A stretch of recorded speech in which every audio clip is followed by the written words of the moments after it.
अरे बैठो इथे बैठ काय पण तू मला अंगुराचा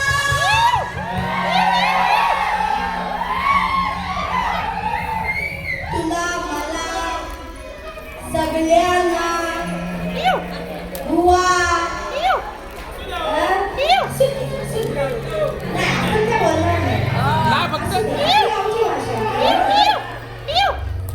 पण बुवानं बाकी माठं पिठं सगळं शिकवलं. तुमचं आहे म्हणून बाबूला लपवून ठेवू नका. तुमचा बाबू आहे तो मला माहिती, पण बाबू उतरलाय का नाही, कशा कशा तलवारी मारायला शिकतोय का नाही. मग शिवाजीराजे संभाजीराजे कसे घडले तेव्हा जिजाबाई म्हणाल्या माझा बाबू आहे त्याला लागल नाही ना. पण तुम्ही पण जे चुकीचं आहे ते चुकीचंच आहे मला, बरोबर का नाही. मग बाबू माटा बिटा कशी बाबूला दिसली ना, मला ना तुला एवढा बाबूला समजत नाही. बाबू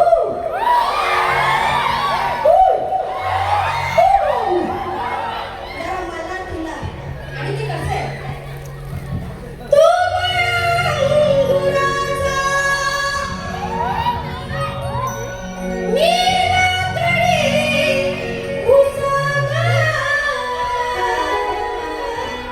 तू शेरणी शिकारी मी बाबडा ससा तू शेरणी शिकारी मी बाबडा ससा तरी पैज लावतोस घे जवा तुला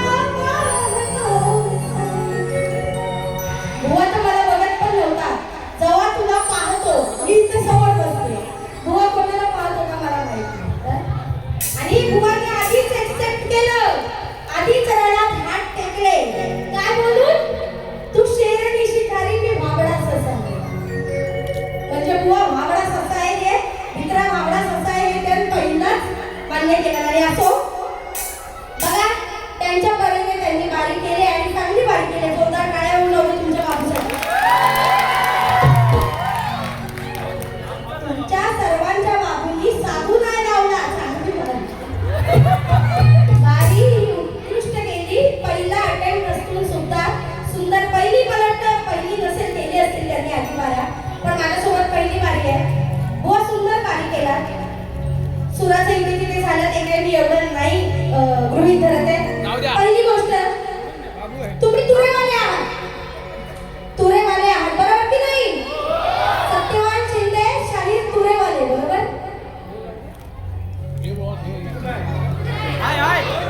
ठेवली की तुरा कुठला आहे, तुरा पाहिजे ना डोक्यावर, तुरा पाहिजे का नको तुरेवाल्याच्या. आणि साडी टोपी तरी आमच्याकडे आहे आमच्या संदेश म्युझिकलची ही बघायची. देव काय सॉरी देव काय ते आधी शिकून घ्या. चला तुमचा गुरुपण असाच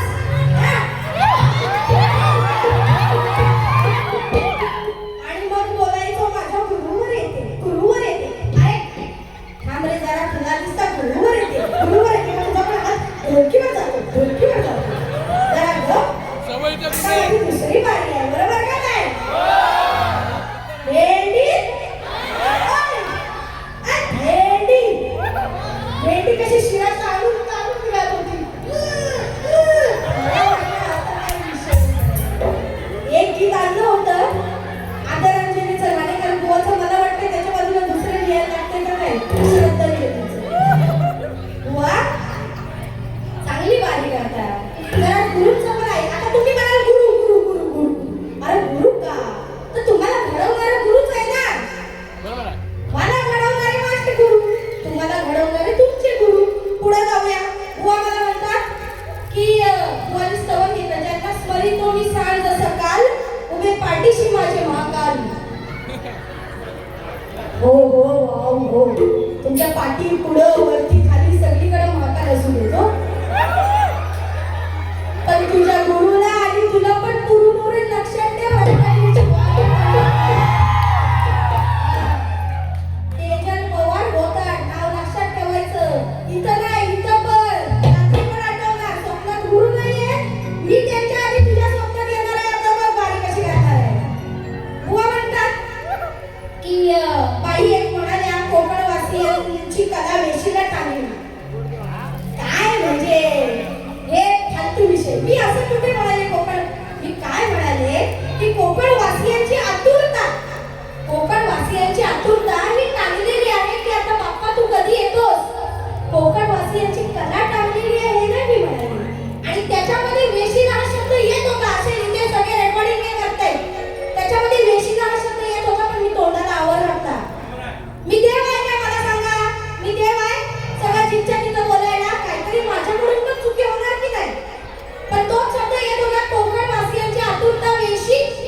गवळणीकडे डायरेक्ट हात घालूया बुवाच्या बुवाच्या मराठी शब्द आहे, मराठी भाषा आहे. बुवाच्या आलं म्हणजे बुवाच्या गवळणीला हात घालूया असं. तर बुवा म्हणतात बाईची पाठी लय मोठी आहे, माझी छोटी आहे. मला तर वाटतं याच्याकडे पाठीच नाही आणि पुढं पण नाही. मला तर वाटतं या बुवाकडे पाठीच नाही. आहे, आहे. हो काय, हो काय. तर बुवा त्या पाठीवरती खडू घ्या. आता तो कोणाचा घ्यायचा ते तुम्हाला कळलंच असेल. तर त्या खडू फिरवा. पहिला ओ आ ई डायरेक्ट ते खोडून जाऊन माठ माठ माठ माठ गिरू नका, नाहीतर तुमचं तुम्ही पण माठ माठ होत जातात, लक्षात ठेवा. आणि मग तुमची पण वाट वाट लागत जातात. आणि म्हणून प्रेम करायचं असेल तर इथं कशाला, मला म्हणतात प्रेम करायचं तर इथं कशाला आलीस, म्हणजे तुम्ही काय मला मारायला आले होय? मला म्हणतात प्रेम करायचं तर इथं. अरे तू कृष्ण, तू कन्हैया, तू कान्हा, तू गिरधारी श्री हरी, माझ्या जीवाचा हरी. मग तुझ्यावर प्रेम नाही करू तर काय करू बोल? क्या करू तेरे ऊपर बोल? प्रेम नाही तर गेम करू तुझा? प्रेम नाही पाहिजे मग गेम पाहिजे? काय बोलायचं असो. मग पुढं माकाल बॉसमध्ये तुझं सगळं झालं. कोकवाची डायरेक्ट जाऊन गच्च भरलेला माल का चढताना कुठली ती चाल होती यांची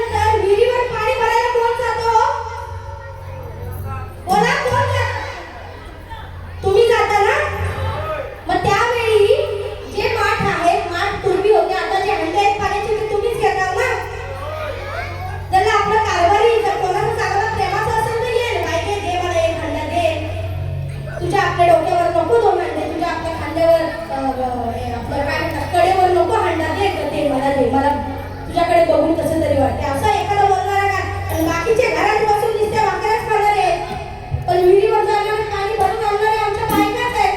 मग ती राधा पण जाते, त्या गवळणी पण जातात, त्या माठ दया दुधाचे घेऊन जातात. एवढा लांबचा प्रवास करून त्या मथुरेच्या नगरीत बाजार करायला जातात. मग जर तू येतोस ना काना, तू एवढा म्हणतोस ना तुझ्या दोन दुधाच्या माठाचं ओझ सांग तुला सावरतंय काय? तू एवढूसा आहेस काय ना, एवढूसा आहेस आणि कसा आहेस तो लोकांनी बघितलेला. मी भाकल भाकल नेहमी म्हणायचे कोव्या कोव्या जॅकेटवर जॅकेट जॅकेटवर जॅकेटवर.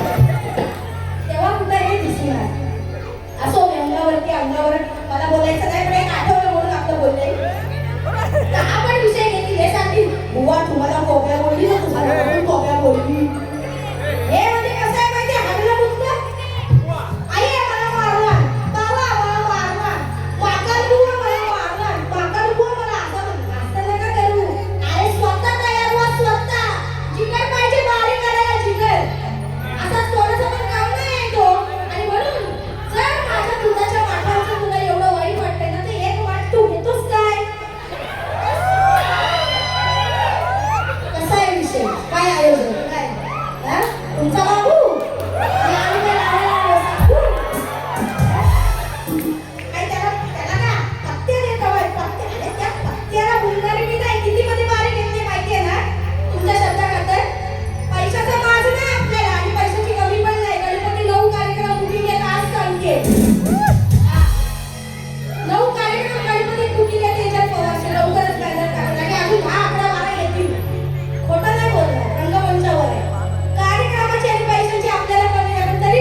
पिढीला मेल्या तुला वाचन झेपल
माझे अध्यक्ष संजय हरिश्चंद्र खरात यांच्याकडून 201 रुपयाचं पारितोषिक आलेलं आहे. नाच मंडळ आभारी आहे. तर महत्त्वाच्या मुद्द्याकडे वळूयात, कारण आता माझ्याकडे 20 मिनिटं आहेत मंडळाच्या सांगण्यानुसार. 20 मिनिटात बारी करायची. बुवांनी माझ्या प्रश्नाचं उत्तर दिलेलं आहे. काय वाजवू नका. बुवांनी सांगितलं त्याची उंची अंदाजे 70 फूट होती. शमी वृक्ष आणि त्यानंतर त्यांनी पुढचं उत्तर दिलं. बुवा हेच तंतोतंत उत्तर तुमच्या गुरूंनी रत्नाकर महाकाळ बुवांनी सुद्धा मला दिलं होतं. आणि त्यावेळी एकदा नाही, दोनदा नाही, 3 वेळा मी त्यांचं उत्तर नाकारलं, कारण की ते उत्तर सत्य नाहीये. आज रणात येऊन सुद्धा अर्थात तुमचे गुरु आहेत ते तुम्हाला सांगणार, परंतु बुवा हे उत्तर साफ चुकीचं आहे.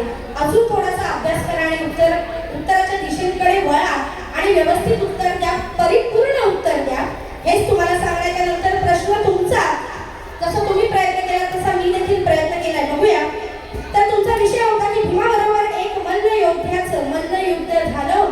त्यावेळी त्याच्या माराने भीमाला आलेलं कुबड हे नष्ट झाले. तर त्या मल्लयोद्ध्याचे नाव काय? तर बुवा श्रीपाद श्री वल्लभ चरितामृत या ग्रंथाच्या एका आवृत्तीत स्पष्ट उल्लेख आहे की भीम कुबडा आणि 8 ठिकाणी वाकडा होता आणि ज्या योद्ध्यासोबत त्याचे मल्लयुद्ध झाले होते त्या योद्ध्याचं नाव कुलशेखर अर्थात कुलीखेर असं आहे. तर हे तुमच्या प्रश्नाचं उत्तर देण्याचा मी प्रयत्न केलेला आहे. जर पटलं तर नक्कीच सांगा, अन्यथा आम्ही अजून प्रयत्न करू. ठीक आहे. आता पुन्हा जर असं झालं, आता असं जरा बुवांकडे जरा असं वळून. तर बुवा म्हणतात पुढे बुवानी नंतर मला वाटतं गवळणीला बोलले तेवढंच, त्याच्यानंतर पुढे त्यांना बोलायला वेळ भेटला नाही. बुवा तुमच्या गुरूंचं नाव खूप मोठं आहे, खूप म्हणजे खूप मोठं आहे. आज या समाजात सगळीकडे त्यांना मान सन्मान आहे. गेली अनेक वर्ष ते कार्य करतायत. तेजस पवार रत्नाकर महाकाळही कित्येक कार्यक्रम हे टॉप लेवलचे झालेले आहेत. त्याच्यामुळे तुमच्या गुरूंचा नाव उल्लेख मी काही वाईट केला नाही. मी फक्त एवढंच म्हटलं आता बघू गुरूंनी काय शिकवलं. आता त्याची गाणी मी देणार, तुम्ही विषय काढला, विषय छेडला, आता तो विषय मी फाडणार. त्यानंतर या ठिकाणी सूर्यकांत लाड यांच्याकडून 201 रुपयाचं बहुमूल्याचं पारितोषिक आलेलं आहे. नाच मंडळ आभारी आहोत. बुवा गाणं गायलं. रिक्षानं बसली, टॅक्सीनं बसली, अहो किती बसली बोटी बसली. काय बुवा म्हणाले? होती समोर आणि झालीच माया. नंतर त्यांनी म्हणत नागडी तू आलीस माई, नागडी आलीस मैदानी. येड्यावानी मागून धावतोय येड्यावानी, तुझ्या मागून धावतोय येड्यावानी. नागडी आलीस मैदानी, तुझ्या मागून धावतोय येड्यावानी. त्यांनी विषय गायला. विषय आहे ऍक्च्युली त्यांना बोलायचं होतं वेगळंच मला वाटतंय आणि ते बोलले वेगळं. आणि त्यांनी त्याच्या आधी गाणं घेतलं, तू उपकार मान त्या गाडाचा. हा विषय तुला शेवटी पाहिजे वडाचं. आता ह्यांना काय बोलायचं होतं हे मला कळलं, तुम्हाला नाही कळलंय. नाही त्यांना पाहिजे पुढे ल लावायचा होता. मुलगा नाही. तेवढे अजून ते प्रो झाले नाही. तो अजून आयफोन 15 पर्यंतच आहे. त्याला अजून 16 प्रो 17 प्रो व्हायला अजून वेळ लागला. त्याच्यामुळे आयफोन 15 आहे. मला वाटतं 14 ची उपमा नाही देणार मी, आयफोन 15च आहे. त्याच्यामुळे तू कसं आहे ना ते विषय तुम्ही कायला वडाचं. अरे सत्यवादा, अरे येड्या, तुझं प्राण आणलं कोणी आणलं?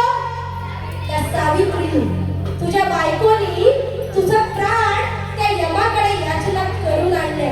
ती एवढी हुशार बायको, तुला चरित्रवान बायको मिळाली की यमाने दिलेल्या 3 पणाची बरोबर उत्तर मागून तिने तुझे प्राण ओढावून घेतले त्या यमाकडून.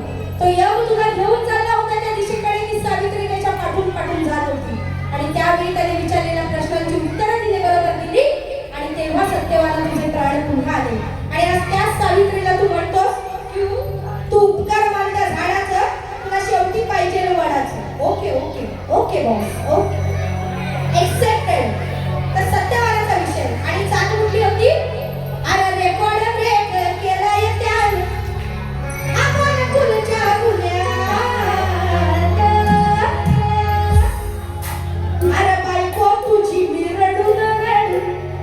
आता या रडात हा माझा सत्यवान आणि मी सावित्री. बरोबर ना? जो है वो है. बरोबर की नाही? शक्ती तुरा सत्यवान सावित्री. अरे बायको तुझी मी रडून रडू सांगते साऱ्या जगात.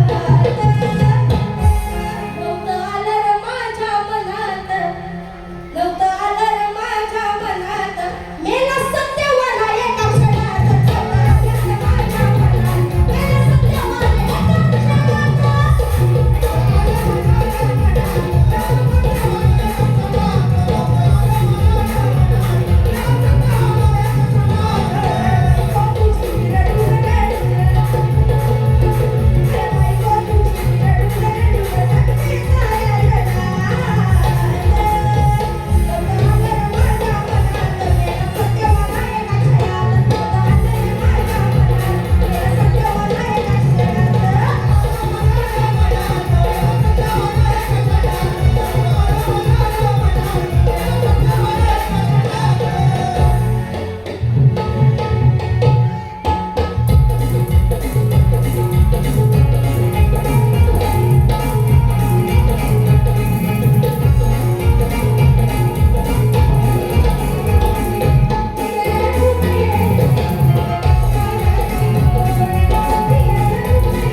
तुम्हाला अजून शिकायची गरज आहे तोच हा विषय आहे.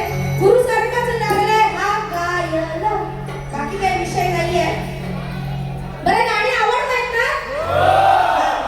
बघा आपण काही वाटत आम्हाला पण लय येतात काढतात आणि आम्ही गाऊन गाऊन थकलो.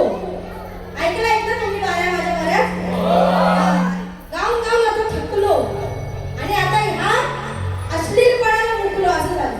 कंटाळा आला एक पॉइंटला जाऊन आता म्हणजे कसा माकलबाचा शिष्य आहे ना दामाट तुमचे परत काही ते आपण बोलले असते जाऊ दे या बारा युट्यूबला जाणार आहे. आम्हाला माहितीच होतं गवंडी हेच विषय येणार, त्याच्या व्यतिरिक्त दुसरं काय येणार नाही. आणि म्हणून बुवाने एक विषय गायला, रिक्षाला बसली टॅक्सीला बसली ना गडी तू आलीस मैदानी, म्हणजे तू ना गडी मग जर ना गडी ना बाई असं लावायला पाहिजे होतं की नाही. बघा विषय कसा आहे, ना गडी ना गाड्या, ना गडी ना गाड्या म्हणजे ना गडीत जमायस म्हणजे गडीत जमा नाहीस आणि बाई काही जमा नाहीस असं काहीतरी. मला वेळ दिलाय तुम्ही, त्या वेळेतच मी बाई करणार म्हणून मी तशी गाणी घेतली. नाही तर सांगा मी डायरेक्ट गाणीच घेते, शेवटची 2 गाणी घेते आणि बंद करून टाकते.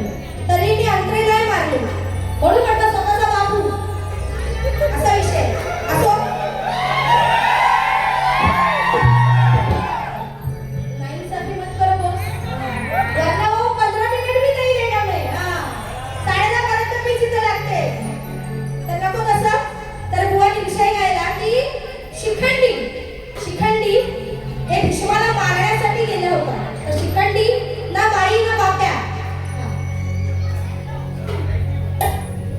या ठिकाणी तेजलताई शहीद सचिन कदम यांची गवळण चलचल माधवा ही तुमच्या आवाजात ऐकायची आहे. त्यांच्याकडून 500 रुपयाचं पारितोषिक आलेलं आहे. ठीक आहे, प्रयत्न करूया नंतर, पण आधी हा विषय जरा सॉल्व्ह करूया, विश्लेषण करूया. बुवाचे गाताना जे गाताना ते समाजाला समजून घ्या, पटवून द्या. काय सुवर्ण नाही बरोबर ना? जे आपण गातो ते समाजाला पटवून द्या. आता मी जेवढी गाणी गायली ती समाजाला पटवून दिली. बाबा का मी कसं गाणं रचलं, कशासाठी रचलं, तर ते पटवून द्या. तर हा विषय आहे, शिखंडी जेव्हा भीष्माला मारायला जातो तेव्हा तो ना बाईत ना बाप्यात त्याचं का शिखंडीलाच का तिथे पाठवलं जातं, कारण ते लिहिलेलं असतं. त्या भीष्माचा जो मृत्यू आहे तो तसाच लिहिलेला असतो आणि हे त्याला माहिती असते की त्याचा बापाचा गळा भरल्यानंतर जेव्हा तो स्त्री रूप पाहिल तेव्हा त्याला स्व इच्छेने मरण येईल, ही ती कथा आहे. आणि म्हणून बुवा तुम्ही शिखंडीचा विषय लावला आणि त्याच शिखंडीच्या विषयावरून मी तुम्हाला बघा हे देते, कारण की पहिला तुझा बापाचा घडा भरला होता ना, तुझ्या बापाचा घडा भरला होता हे तुला समजत नाही का? तुझ्या बापाचा भरला ना गडा मग तुला समजत नाही का माकडा? बघा आता कसा, आता माकड मी बोलत नाही, विषय बघा कसा. अरे असा कसा रे डोक्याला येडा, विचार कर ना बुवा तू थोडा, तुझ्या बापाचा भरला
आपलं या संपूर्ण मित्र परिवारासाठी आणि घाणेकर गोवांसाठी. बरोबर? तर बघा थोडक्यात थोडी आपण करून घेऊया दोन्ही शाहिरांकडून, त्यांनाही वेळ मिळू दे. कारण की जरी ते माझ्यासमोर पहिला असते तरी तुमचे सगळ्यांचे आपले तुमचा बाबू आहे तो. बाबूला आपण वेळ देऊया. त्याच्यामुळे बघा सर्वात पहिलं जे आयोजन केलेलं आहे, आयोजन करणं म्हणजे खायचं काम नाही मित्रांनो. आयोजन करणं म्हणजे खायचं काम नाही. असं केलं की बसायचं, असं केलं की उठायचं, असं केलं की बसायचं. आयोजन करणं खायचं काम नाही. या आयोजनात सगळ्या गोष्टी या काटेकोरपणे पाळायला लागतात. मग ते वेळेचं बंधन असू दे, शाहिरांचा मान सन्मान असू दे, आलेल्या लोकांचा मान सन्मान. गेल्या बऱ्याच बारांना मला वाटतं माझं सोडा, पण मी एक सांगेन तुम्हाला आवर्जून समाजाला, तुमच्या समाजाला, की आमचं सोडा, आमचं नाव झालेलं आहे किंवा आमचं नाव, पण ज्या तुमच्या समाजाच्या गायिका आहेत सुवर्णताई शिंदे यांचा सन्मान तुम्ही वेळोवेळी करा. हे मी सांगेन. एका जोरदार टाळ्या झाल्या पाहिजेत. त्यांचा सन्मान करा आणि आज झालाय काही तुमचा सन्मान माझ्या बाजूला. आणि म्हणून अरे कामावर जायला उशीर झाला. बघा कसं काढाय आयोजन यांचं सगळ्यात भारी या टपलवारीची सारी करती तयारी. मग जल्लोष केलाय गावाला, जल्लोष केलाय गावाला मित्र परिवाराच्या नावाला.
गडची साऊंड सर्वात महत्त्वाचा या ठिकाणी विचार साऊंडवाल्यांचा केला गेला पाहिजे. कारण आज हा कार्यक्रम या ठिकाणी शशिकांत शिंदे मित्र परिवार यांच्याकडून या गाण्यासाठी 201 रुपयाचं पारितोषिक आलेलं आहे. धन्यवाद. तर बघा आवाज तुमच्यापर्यंत पोहोचवायचं काम जे नित्य नेमाने करतात आमचे साऊंडवाले, त्यांचा एक छोटासा एक फक्त मुखडा घेत आहे. सगळ्यांचीच मागणी आहे आणि नक्कीच माझ्या मुखातून त्यांचं गुणगान गाणे माझं भाग्य आहे. कारण आमचा आवाज तुमच्यापर्यंत तेच पोहोचवतो. म्हणजे आमचा आवाज जरी बसलेला असेल तरी तो तुमच्यापर्यंत इझिली पोहोचवण्याचं काम ते करतात. आणि म्हणून बघा रेकॉर्ड करून घ्या. अरे इथं बी ऑर्डर तिथं बी ऑर्डर का म्हणते? कारण आमच्याच जोशी काकांचा कार्यक्रम होता फणसवडे गावचा हनुमान जयंतीचा. सगळीकडे 2-2, 4-4 महिने आधीच बुकिंग असते आणि म्हणून म्हणते अरे इथं बी ऑर्डर तिथं बी ऑर्डर. अहो साऱ्यांच्या आवडीचा हाय, असा साऱ्यांच्या आवडीचा अशा खडशी साऊंडचा नाद कोणी बी करायचा नाही. अशा खडशी साऊंडचा नाद कोणी बी करायचा नाही.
कशी तुला जवळ घेईन, तुला हवं नको ते देईन, मग मनातलं सारं तुझ्या समोर मी बोलून मोकळी होईन. चल चल माधवा, चल ना केशवा, चल माधवा, चल ना केशवा, चल माधवा, चल ना केशवा,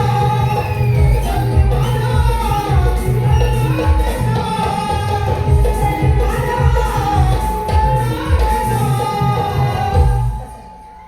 शेवटचा विषय. आज या कलेतून जो हिरा हरपला आहे, आज ते सगळं आपल्याला बघतायत. मी तर म्हणेन की त्यांनी स्वइच्छेने ते मरण घेतलं असावं, कारण की ते जागेवरती होते, त्यांची अवस्थाही बिकट होती, पाहण्यासारखीही नव्हती. आम्ही त्यांचे फोटो पाहिले, आमच्यापर्यंत बुवाचे फोटो पोहोचले, परंतु आज त्यांना असं वाटलं असेल की आज ही माझी अवस्था काय झाली. ज्या कलेत मी गाजवलेले आहे, जी लोककला मी गाजवली, ज्या कलेमुळे मला नाव मिळालं, आज जन्म माझं नाव राहिलं, जी गाणी मी समाजाला दिली, आज माझी अवस्था ही अशी. आणि त्या कुठलाही कार्यक्रम पाहायला येतानाची त्यांची उत्सुकता ही फार वेगळीच होती. मला नेहमी फोन करून बोलायचे, त्याच्याला सुद्धा कार्यक्रम आहे, मला यायचंय गं, पण मला जमतच नाहीये, शरीर साथ देत नाहीये. प्रत्येक वेळी घाणेकर बुवांचा आशीर्वाद पाठीशी असायचा. आणि म्हणून घाणेकर बुवा या छोट्याशा शाहिराकडून ही तुमची प्रतिस्पर्धी कधीतरी असलेली शाहीर, की तुमचे आणि माझेही सामने जेव्हा हाऊसफुल गेलेले आहेत, अशा माझ्या वडिलांसमान असणाऱ्या, माझ्या गुरूंसमान असणाऱ्या